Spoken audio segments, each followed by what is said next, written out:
Documentos 52. As épocas planetárias dos mortais. Desde o início da vida, em um planeta evolucionário, até a época do seu florescimento final na Era de Luz e Vidas surgem, no cenário da ação do mundo, ao menos 7 épocas de vida humana. Essas sucessivas épocas são determinadas pelas missões planetárias dos filhos divinos e, em um mundo habitado comum, tais eras aparecem na seguinte sequência: 1. Homem antes do princípio planetário. 2. Homem pós-princípio planetário. 3. Homem pós-adâmico. 4. Homem pós-filho magisterial. 5. Homem pós-filho auto-outorgado. 6. Homem pós-filho instrutor. 7. A era de luz e vida. Tão logo se tornam fisicamente adequados para a vida, os mundos do espaço são colocados no registro dos portadores da vida e, no tempo devido, tais filhos são despachados para tais planetas com o propósito de iniciar a vida. Todo o período, desde a iniciação da vida até o aparecimento do homem, é denominado como era pré-humana e precede as épocas mortais sucessivas consideradas nesta narrativa. 1. O homem primitivo. Desde a época do surgimento do homem, vindo do nível animal, quando ele pode já escolher adorar o Criador, até a chegada do príncipe planetário, as criaturas mortais de vontade são chamadas de homens primitivos. Há 6 tipos básicos, ou raças, de homens primitivos, e esses povos iniciais aparecem sucessivamente na ordem das cores do espectro, começando pelo vermelho. A duração desse período de evolução da vida primitiva varia muito nos diversos mundos, indo desde 150 mil anos até mais de 1 milhão de anos do tempo durante as raças evolucionárias de cor vermelha, alaranjada, amarela, verde, azul e índigo começam a aparecer por volta da época em que o homem primitivo está desenvolvendo uma linguagem simples e começando a exercitar a imaginação criativa. Nessa época, o homem já se acha bem acostumado a permanecer ereto. Os homens primitivos são caçadores poderosos e lutadores ferrenhos. A lei dessa idade é a da sobrevivência física do mais apto.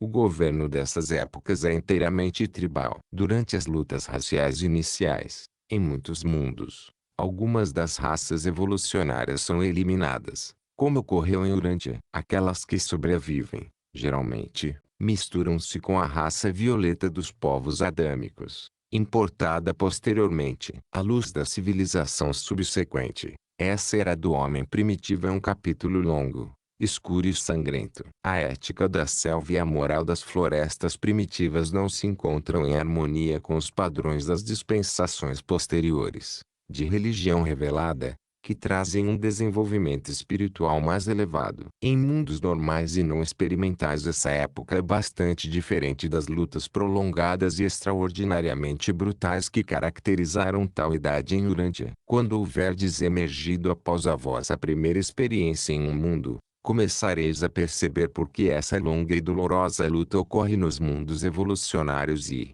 na medida em que prosseguirdes no caminho ao paraíso, compreendereis cada vez mais a sabedoria desses feitos aparentemente estranhos. Entretanto, apesar de todas as vicissitudes das idades primitivas de surgimento do homem, as atuações do homem primitivo representam um capítulo esplêndido, e heróico mesmo, nos anais de um mundo evolucionário do tempo e do espaço. O homem evolucionário, nos seus primórdios, não é uma criatura pitoresca. Em geral, os mortais primitivos habitam em cavernas ou falésias. E também constroem cabanas rudes, em árvores amplas. Antes de adquirirem uma ordem elevada de inteligência, algumas vezes, os planetas são invadidos por tipos maiores de animais. Mas, muito cedo nessa era, os mortais aprendem a acender e manter o fogo e, com imaginação inventiva crescente e o aperfeiçoamento dos utensílios, o homem em evolução logo vence os animais maiores e menos ágeis. As raças primitivas também fazem um uso extenso dos animais voadores maiores. Esses pássaros enormes são capazes de carregar 1 ou 2 homens,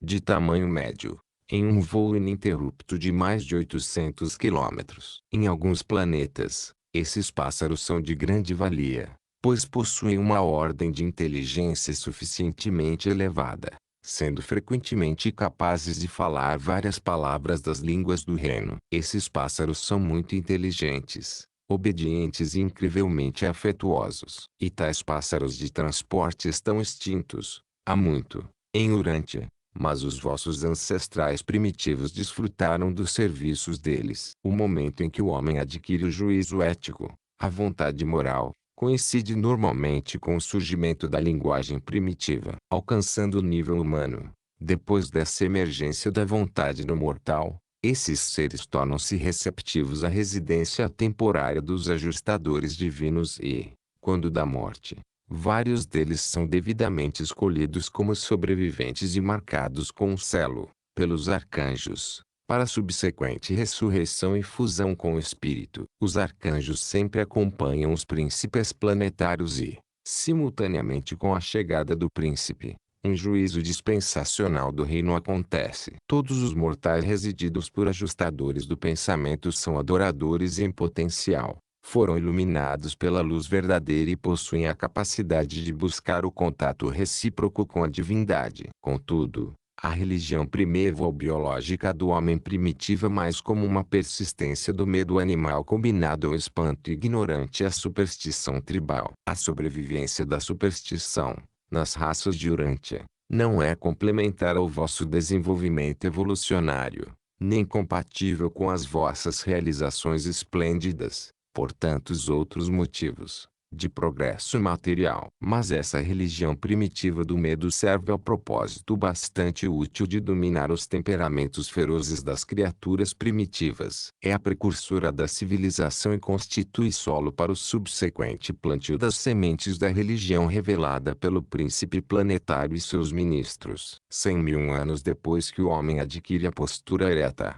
o príncipe planetário normalmente chega, despachado que foi pelo soberano do sistema, depois de um informe dos portadores da vida de que a vontade está atuando, ainda que relativamente poucos indivíduos hajan se desenvolvido nesse sentido. Os mortais primitivos normalmente acolhem bem o príncipe planetário e a sua assessoria visível. De fato os homens os veem com admiração e reverência, quase com adoração, se não forem refreados. 2.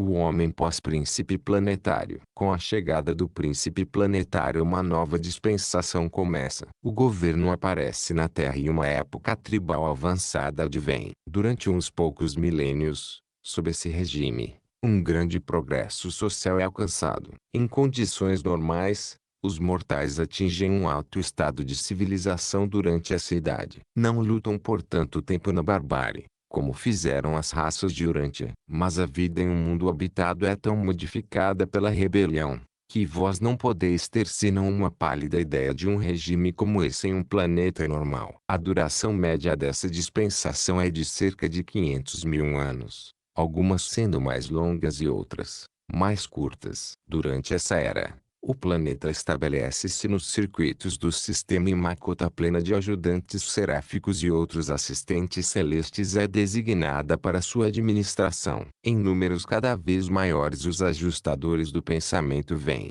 e os guardiães seráficos amplificam o seu regime de supervisão dada aos mortais. Quando da chegada do príncipe planetário em um mundo primitivo, prevalecia uma religião evolucionária de medo e ignorância. O príncipe e o seu corpo de assessores fazem as primeiras revelações sobre a verdade mais elevada e a organização do universo. Essas apresentações iniciais da religião revelada são muito simples e, normalmente, pertinentes aos assuntos do sistema local. A religião é integralmente um processo da evolução, antes da chegada do príncipe planetário. Subsequentemente, a religião progride por meio da revelação gradativa, bem como pelo crescimento evolucionário. Cada dispensação, cada época mortal, recebe uma apresentação ampliada da verdade espiritual e da ética religiosa. A evolução da capacidade religiosa de receptividade entre os habitantes de um mundo determina em grande parte o grau do seu avanço espiritual e o alcance da revelação religiosa. Essa dispensação testemunha um alvorecer espiritual e as diferentes raças e suas várias tribos tendem a desenvolver sistemas especializados de pensamento religioso e filosófico. Uniformemente, Duas forças fazem-se presentes em todas essas religiões das raças: os primeiros temores do homem primitivo e as primeiras revelações do príncipe planetário. Sob alguns pontos de vista, os urantianos parecem não haver saído ainda inteiramente desse estágio na sua evolução planetária. À medida que prosseguirdes neste estudo, mais claramente ireis discernir o quanto o vosso mundo encontra-se desviado do curso do progresso evolucionário e do seu desenvolvimento. O príncipe planetário, contudo, não é o príncipe da paz. As lutas raciais, as guerras tribais, continuam nessa dispensação, mas com uma frequência e severidade decrescentes. Essa é a grande idade da dispersão racial e culmina em um período de nacionalismo intenso. A cor é a base dos agrupamentos tribais e nacionais e, muitas vezes, as diferentes raças desenvolvem idiomas distintos. Cada grupo em expansão, de mortais, tende a buscar o isolamento. Essa segregação é favorecida pela existência de muitas línguas. Antes da unificação das várias raças, algumas vezes, as suas guerras incansáveis resultam na eliminação de povos inteiros. As raças de homens alaranjados e homens verdes ficam especialmente sujeitas a tal extinção. Em mundos dentro da normalidade, durante uma parte adiantada do governo do príncipe, a vida nacional começa a substituir a organização tribal ou, melhor, a sobrepor-se a dos grupos tribais existentes. Mas a grande realização da época do príncipe é o surgimento da vida da família. Até então, as relações humanas haviam sido sobretudo tribais. A partir de agora o lar começa a se materializar. Essa é a dispensação da realização da igualdade dos sexos. Em alguns planetas, o masculino pode governar o feminino. Em outros, prevalece o inverso. Durante essa idade nos mundos normais, é estabelecida uma igualdade plena entre os sexos. E isso ocorre como uma preliminar para a realização mais plena dos ideais da vida doméstica do lar. E esse é o alvorecer da idade dourada do lar. A ideia do governo tribal, gradualmente, dá lugar ao conceito dual da vida nacional e da vida familiar. Durante essa idade surge a agricultura. O desenvolvimento da ideia da família é incompatível com a vida errante e instável do caçador. Gradualmente, se estabelece o hábito de ficarem mais fixas as habitações e o cultivo do solo torna-se um hábito definitivo. A domesticação dos animais e o desenvolvimento de artesanatos do lar têm um rápido crescimento. Ao atingir o ápice da evolução biológica, um alto nível de civilização terá sido alcançado, mas há pouco desenvolvimento de ordem mecânica. A invenção é característica da idade seguinte. As raças são purificadas e elevadas a um alto estado de perfeição física e vigor intelectual. Antes do fim dessa era, o desenvolvimento inicial de um mundo normal é muito ajudado pelo plano de promover um aumento do número de tipos mais elevados de mortais, com um decréscimo proporcional dos inferiores. E o fracasso dos vossos povos iniciais em discernir entre esses tipos foi o que acarretou a presença de tantos indivíduos defeituosos e degenerados entre as raças atuais de Urântia. Uma das grandes realizações da Idade do Príncipe é a restrição da multiplicação dos indivíduos mentalmente deficientes e socialmente mal adaptados. Muito antes dos tempos da chegada dos Adãos, os segundos filhos, a maior parte dos mundos dedica-se seriamente à tarefa de purificação da raça, algo que os povos de Urântia ainda nem sequer tentaram fazer a sério. Essa questão do aperfeiçoamento racial não é uma tarefa tão prolongada, se enfrentada nessa época inicial da evolução humana. O período precedente, de lutas tribais e severa competição para a sobrevivência racial, eliminou a maior parte das linhagens anormais e deficientes. Um idiota não tem muita chance de sobrevivência em uma organização social tribal primitiva e em guerra. É um sentimentalismo falso das vossas civilizações, parcialmente perfeccionadas, o de fomentar, proteger e perpetuar as linhagens irremediavelmente defeituosas dentre as raças evolucionárias humanas. Não é ternura nem altruísmo oferecer uma compaixão fútil a seres humanos degenerados inferiores, a mortais anormais e sem salvação. Mesmo nos mais normais dos mundos evolucionários, existem diferenças suficientes entre os indivíduos e os inúmeros grupos sociais, Diferenças que permitem o pleno exercício de todos esses traços nobres de sentimento altruísta e não egoísta de administração mortal, mas sem perpetuar as linhagens desajustadas sociais e moralmente degeneradas da humanidade evolucionária. Há oportunidades abundantes para o exercício e a função da tolerância e do altruísmo, em defesa dos indivíduos desafortunados e necessitados que não hajam perdido, irremediavelmente, sua herança moral, nem destruído para sempre o seu patrimônio espiritual trazido do berço. 3.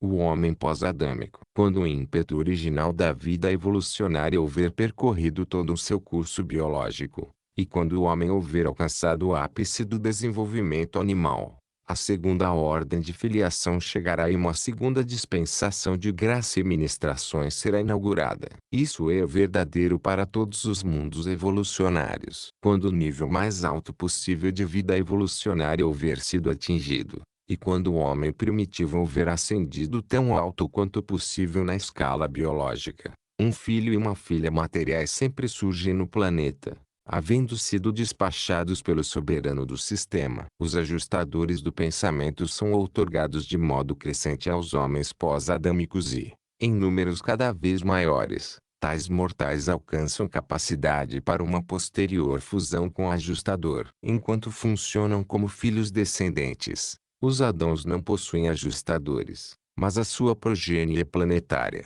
tanto a direta, quanto a miscigenada, é de candidatos legítimos à recepção, na época devida, de tais monitores misteriosos. Quando termina a idade pós-adâmica, o planeta está de posse da sua cota plena de ministradores celestes. Entretanto, a outorga dos ajustadores de fusão não se tornou ainda universal. O propósito principal do regime adâmico é influenciar o homem em evolução, levando-o a completar a transição de um estágio da civilização, de caçadores e pastores, para o de agricultores e horticultores, com o fito de, mais tarde, ser suplementado pelo advento dos acessórios urbanos e industriais da civilização. 10.000 anos na dispensação dos elevadores biológicos são suficiente para concretizar uma transformação maravilhosa. 25.000 anos dessa administração da sabedoria do príncipe planetário, em conjunto com a dos filhos materiais,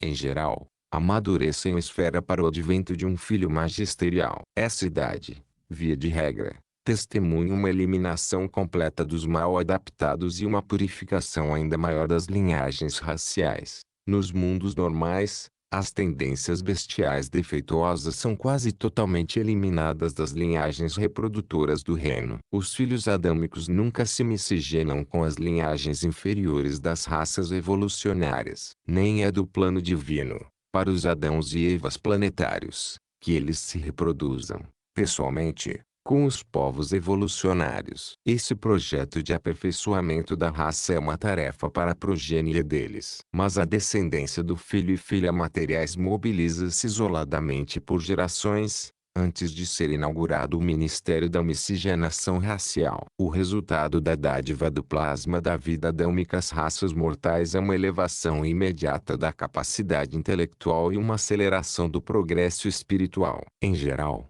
há um aperfeiçoamento físico também. No mundo normal, a dispensação pós-adâmica é uma idade de grande inventividade, de controle da energia e desenvolvimento mecânico. Essa é a era de surgimento da manufatura multiforme e do controle das forças naturais. É a idade dourada de exploração e subjugação final do planeta. Grande parte do progresso material de um mundo ocorre durante esse período de inauguração do desenvolvimento das ciências físicas. Exatamente uma época como a que Urântia está agora experimentando. Considerando o curso normal para os planetas, o vosso mundo está atrasado uma dispensação inteira, e mesmo mais. Ao final da dispensação adâmica, em um planeta normal, as raças estão já praticamente mescladas, e de um modo tal que pode ser verdadeiramente proclamado que Deus fez todas as nações de um só sangue, e o seu Filho fez todos os povos de uma só cor. A cor dessa raça miscigenada resulta em algo como um matiz oliva, com uma nuance do violeta, sendo assim o branco racial das esferas. O homem primitivo é carnívoro, na sua grande maioria, os filhos e as filhas materiais, no entanto, não comem carne, mas a sua descendência, dentro de poucas gerações, em geral, precipita-se para o nível onívoro, se bem que grupos inteiros de descendentes deles, algumas vezes, continuam não comendo carne. A origem dupla das raças posadâmicas explica como essas linhagens humanas miscigenadas trazem vestígios anatômicos tanto dos grupos animais carnívoros quanto dos herbívoros. Após 10.000 anos de miscigenação racial, as linhagens resultantes apresentam graus variados de mistura anatômica, algumas das linhagens trazendo mais das características dos ancestrais não carnívoros, outras apresentando mais os traços específicos e características físicas dos seus progenitores evolucionários carnívoros. A maioria dessas raças dos mundos logo se torna onívora,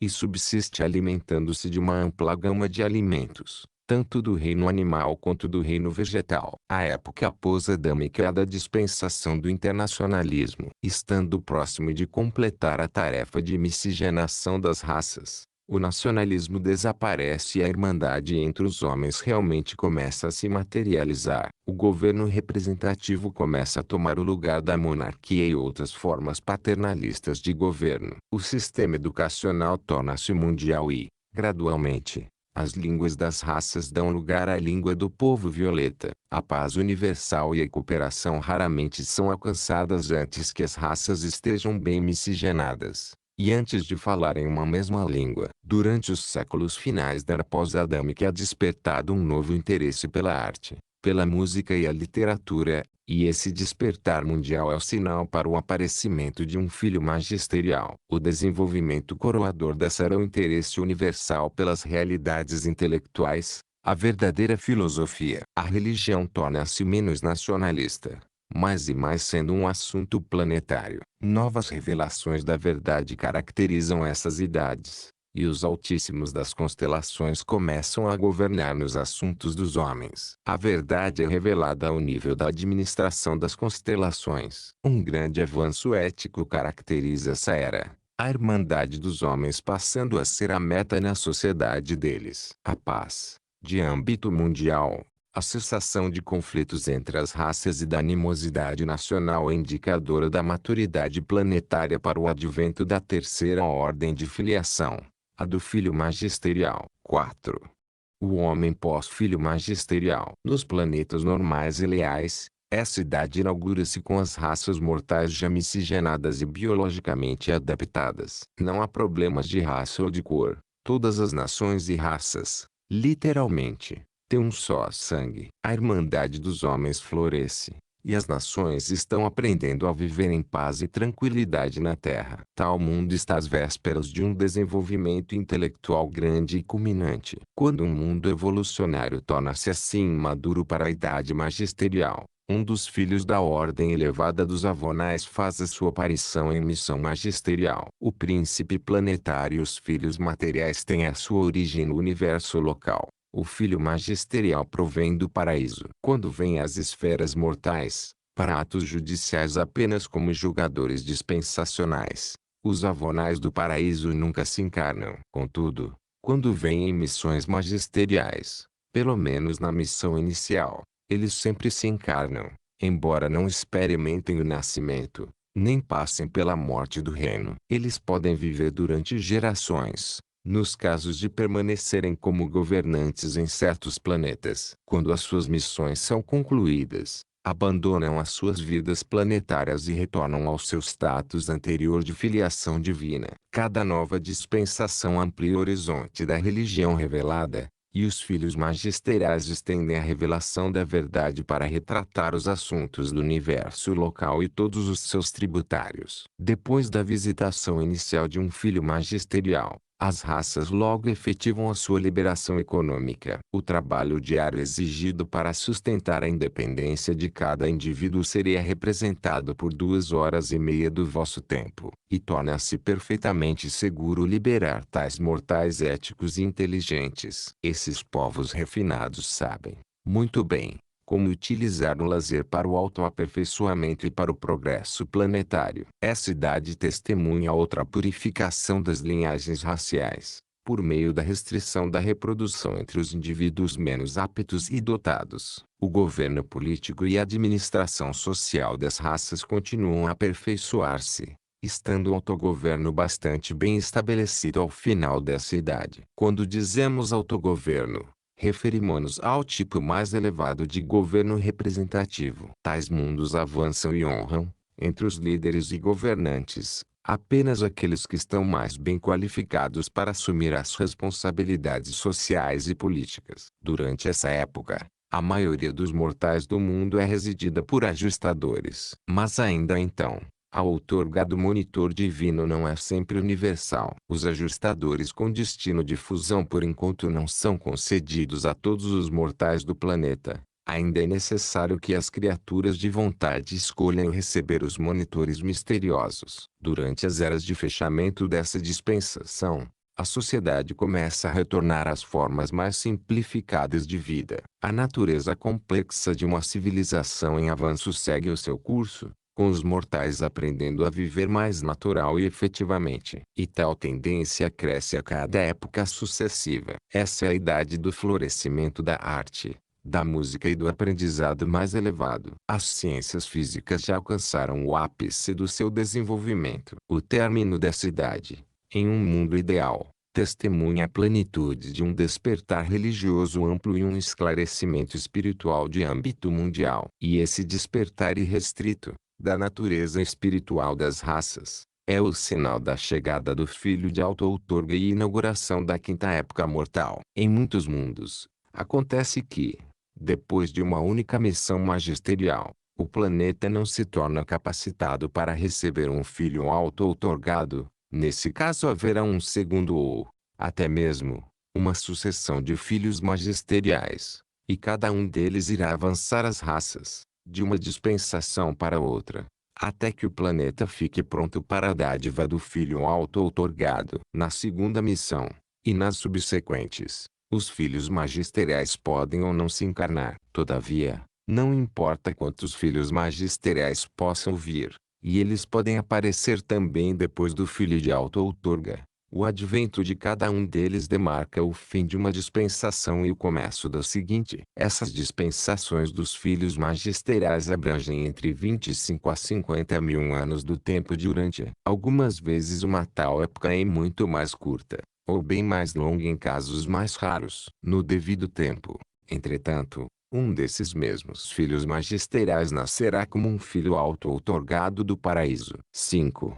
O homem pós-filho auto-outorgado. Quando um certo padrão de desenvolvimento intelectual e espiritual é alcançado em um mundo habitado, sempre um filho de auto-outorgado do paraíso advém. Nos mundos normais ele não aparece na carne até que as raças hajam ascendido a níveis mais elevados de desenvolvimento intelectual e qualidade ética. Em Urântia, contudo, o filho de auto-outorga, o próprio Filho Criador vosso, apareceu ao final da dispensação adâmica, mas não é essa sequência normal e comum dos acontecimentos nos mundos do espaço. Quando os mundos houverem amadurecido para espiritualização, o filho auto-outorgado vem. Esses filhos sempre pertencem à ordem magisterial ou avonal, excetuando-se aquele caso em que, uma vez em cada universo local, o Filho Criador prepara-se para sua auto-outorga terminal, em algum mundo evolucionário, como ocorreu quando Michael de Nebadon apareceu em Urântia para se auto-outorgar junto às vossas raças mortais. Apenas um mundo,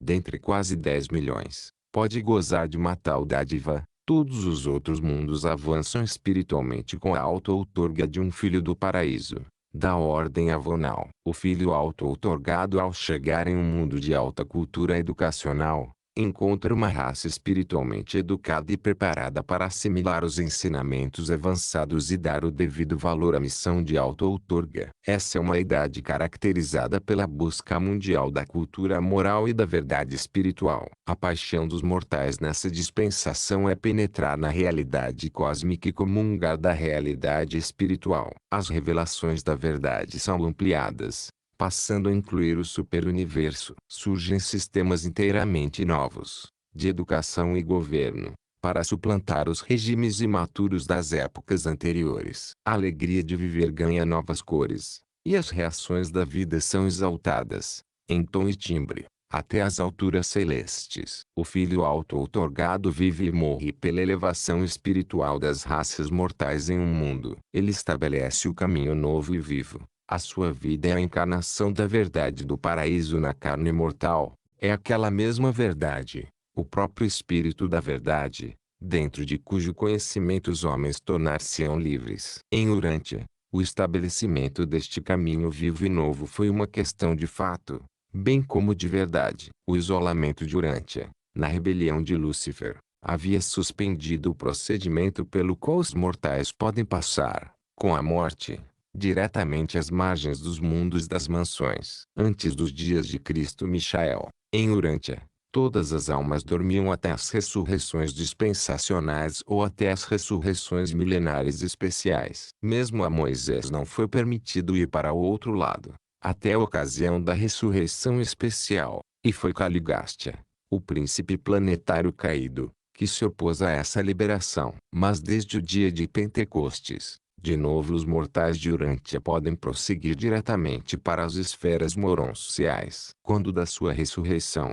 ao terceiro dia, depois de terminar a sua vida encarnada, um filho auto-outorgado acende a mão direita do Pai Universal, recebe a confirmação da aceitação da missão de auto-outorga e retorna para o Filho Criador na sede central do universo local. Após isso, o Filho avonal auto-outorgado e o Criador Michael enviam o espírito conjunto deles, o Espírito da Verdade, ao mundo da auto-outorga. Essa é a ocasião em que o espírito do Filho triunfante é fundido sobre toda a carne. O espírito materno do universo também participa dessa efusão do Espírito da Verdade e, concomitantemente, há a proclamação da ordem para a outorga dos ajustadores do pensamento. A partir de então toda criatura volitiva de mente normal, daquele mundo, receberá o ajustador tão logo atinja a idade da responsabilidade moral e de escolha espiritual. Se o servonal auto-outorgado devesse retornar a um mundo,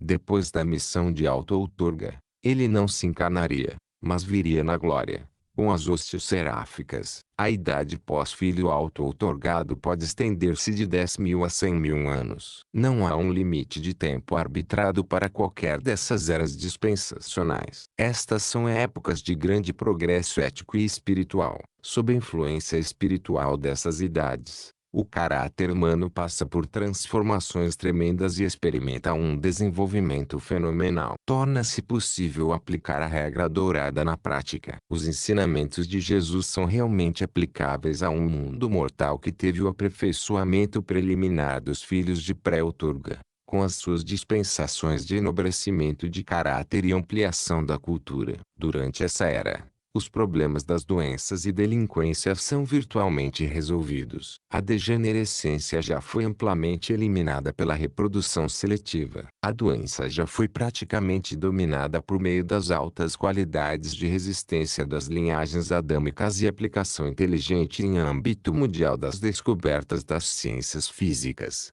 Nas idades precedentes, a longevidade média, durante esse período, sob até bem acima do equivalente a 300 anos do tempo de Urântia. Durante essa época, há uma redução gradual da supervisão governamental. O verdadeiro autogoverno está começando a funcionar. As leis restritivas fazem-se cada vez menos necessárias. As ramificações militares de resistência nacional estão findando. A era da harmonia internacional está realmente chegando. Há muitas nações, a maioria determinada pela distribuição de terras, mas há apenas uma raça, uma língua e uma religião. Os assuntos dos mortais alcançaram um ponto quase utópico, mas não completamente ainda. Essa é verdadeiramente uma idade grande e gloriosa. 6.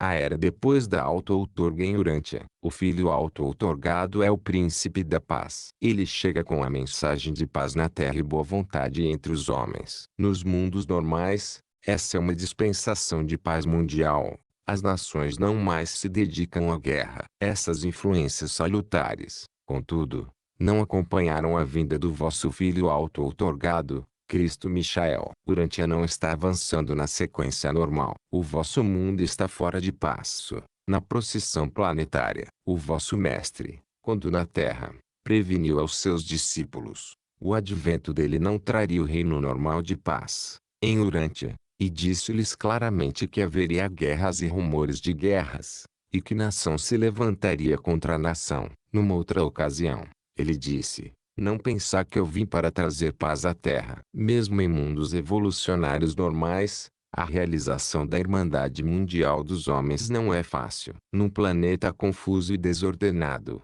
como Urântia, uma realização como essa necessita de um tempo muito mais longo e requer um esforço maior. Uma evolução social sem ajuda exterior dificilmente pode alcançar resultados felizes. Em uma esfera espiritualmente isolada, a revelação religiosa é essencial à realização da Irmandade em Urântia. Ainda que Jesus haja mostrado o caminho para a edificação imediata da Irmandade espiritual, a efetivação da Irmandade social no vosso mundo em muito depende da realização das transformações pessoais e de ajustamentos planetários, como a seguir. 1. A fraternidade social. A multiplicação dos contatos sociais e associações fraternais internacionais e interraciais por meio de viagens, comércio e jogos competitivos. O desenvolvimento de uma linguagem comum e a multiplicação de indivíduos multilingües. O intercâmbio racial e nacional de estudantes, professores, industriais e filósofos religiosos. 2. A fertilização intelectual cruzada. A Irmandade torna-se impossível em um mundo cujos habitantes são tão primitivos que não conseguem reconhecer a loucura do egoísmo não mitigado. Deve ocorrer uma troca entre as literaturas nacionais e raciais. Cada raça deve tornar-se conhecedora do pensamento das outras raças. Cada nação deve conhecer os sentimentos de todas as nações. A ignorância gera a suspeita. E a suspeita é incompatível com a atitude essencial de compaixão e amor. 3. O despertar ético. Apenas a consciência ética pode desmascarar a imoralidade da intolerância humana e o pecado das lutas fratricidas. Apenas uma consciência moral pode condenar os males da inveja nacional e do ciúme racial. Apenas seres morais buscarão o discernimento espiritual que é essencial à vivência da regra de ouro. 4.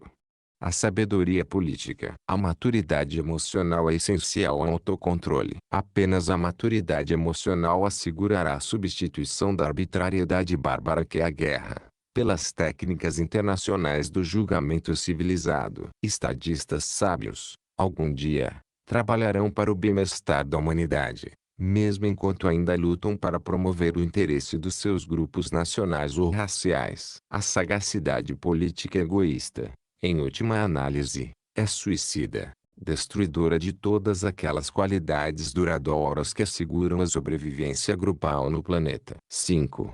O discernimento espiritual. A Irmandade dos Homens é, afinal, baseada no reconhecimento da paternidade de Deus. O modo mais rápido de se alcançar a Irmandade dos Homens em Urântia é efetuar a transformação espiritual da humanidade nos dias presentes. A única técnica para acelerar a tendência natural de evolução social seria aplicar a pressão espiritual vinda de cima, elevando, assim, o discernimento moral e, ao mesmo tempo, aumentando a capacidade da alma de cada mortal de compreender e amar a todos os outros mortais. O entendimento mútuo e o amor fraterno são fatores civilizadores transcendentes e poderosos na realização mundial da Irmandade dos Homens. Caso pudesse ser transplantados, do vosso mundo atrasado e confuso, até algum planeta normal que estivesse em uma idade posterior à vinda de um filho auto-outorgado, pensaríeis haver sido transladados até os seus das vossas tradições. Dificilmente acreditaríeis que estaríeis observando os trabalhos evolucionários normais de uma esfera mortal de morada humana. Esses mundos estão ligados aos circuitos espirituais do seu reino e desfrutam de todas as vantagens das transmissões do universo e serviços da refletividade do superuniverso. 7.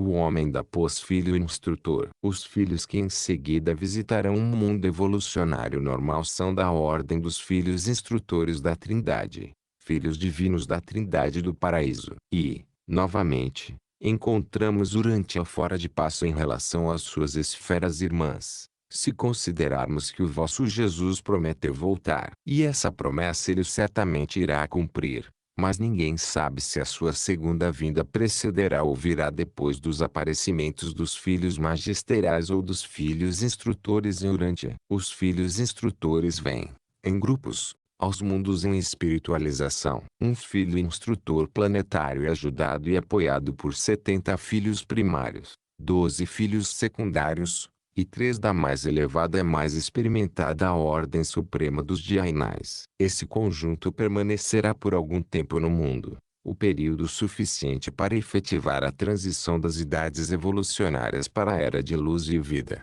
não menos do que 1000 anos do tempo do planeta e, muito frequentemente, um tempo consideravelmente maior. Essa missão é uma contribuição da Trindade para com os esforços anteriores de todas as personalidades divinas que ministraram a um mundo habitado. A revelação da verdade agora passa a incluir o universo central e o paraíso. As raças estão tornando-se altamente espiritualizadas. Um grande povo evoluiu e uma grande era aproxima-se. Os sistemas educacionais, econômicos e administrativos do planeta estão passando por transformações radicais. Relações e valores novos estão sendo estabelecidos. O reino dos céus está emergindo no planeta, e a glória de Deus está sendo vertida sobre o mundo. Esta é uma dispensação durante a qual muitos mortais são transladados de entre os vivos. Enquanto a era dos filhos instrutores da Trindade progride, a lealdade espiritual dos mortais do tempo torna-se mais e mais universal. A morte natural torna-se menos frequente,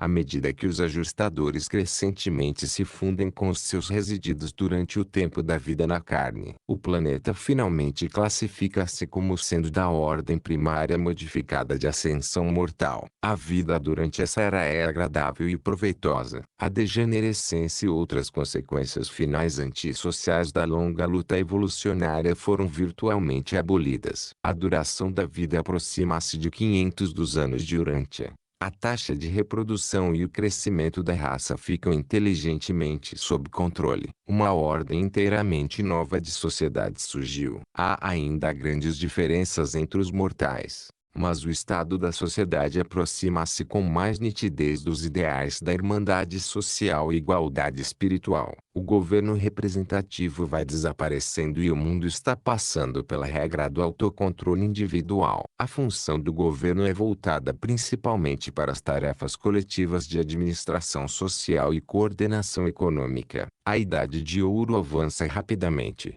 A meta temporal da longa e intensa luta evolucionária do planeta está sob mira visível. A recompensa das idades está para ser alcançada logo. A sabedoria dos deuses está para ser manifestada. A administração física de um mundo durante essa idade requer uma hora, a cada dia, da parte de cada indivíduo adulto, isto é, o equivalente a uma hora de Urântia. O planeta está em contato estreito com os assuntos do universo, e o seu povo quer ver as últimas transmissões, possuído do mesmo interesse aguçado que agora manifestais pelas últimas edições dos vossos jornais diários. Essas raças estão preocupadas com 1000 coisas interessantes, desconhecidas para o vosso mundo. Cada vez mais, aumenta a lealdade planetária verdadeira ao Ser Supremo. Geração após geração, mais e mais, a raça alinha-se com aqueles que praticam a justiça e tornam viva a misericórdia. Vagarosamente,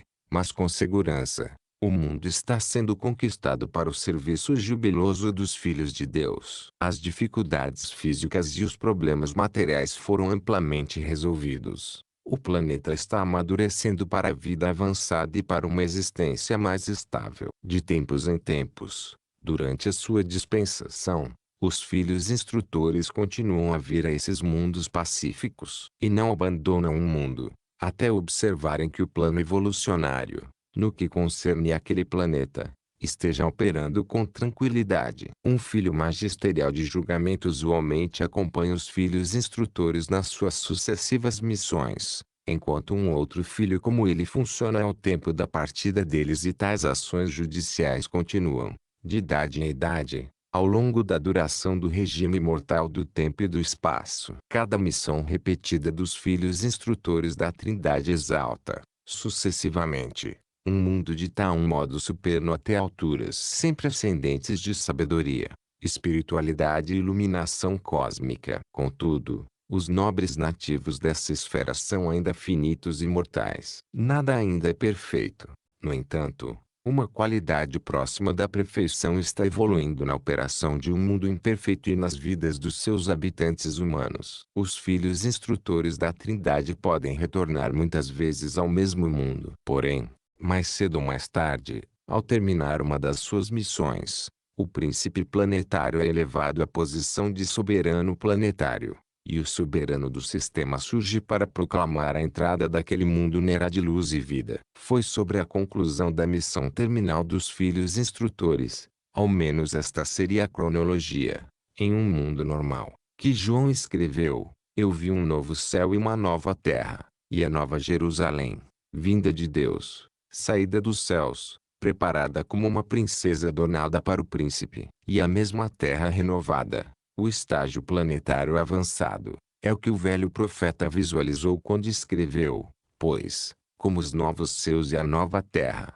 que eu criarei, permanecerão diante de mim, assim também sobrevivereis vós e os vossos filhos. E acontecerá que, de uma nova lua para outra, e de um sabate a outro sabate, toda a carne virá a adorar-me, disse o Senhor. Os mortais dessa idade são descritos como uma geração escolhida, um sacerdócio real, uma nação sagrada, um povo excelso. E vós louvareis aquele que vos chamou, das trevas, para essa luz maravilhosa. Não importa qual possa ser a história natural especial de um planeta específico, nenhuma diferença faz se um reino tenha sido realmente leal, se foi manchado pelo mal, ou amaldiçoado pelo pecado. Não importa os antecedentes que possa ter tido, mais cedo ou mais tarde, a graça de Deus e a ministração dos anjos farão chegar o dia do advento dos filhos instrutores da Trindade, e a sua partida, que se segue à sua missão final,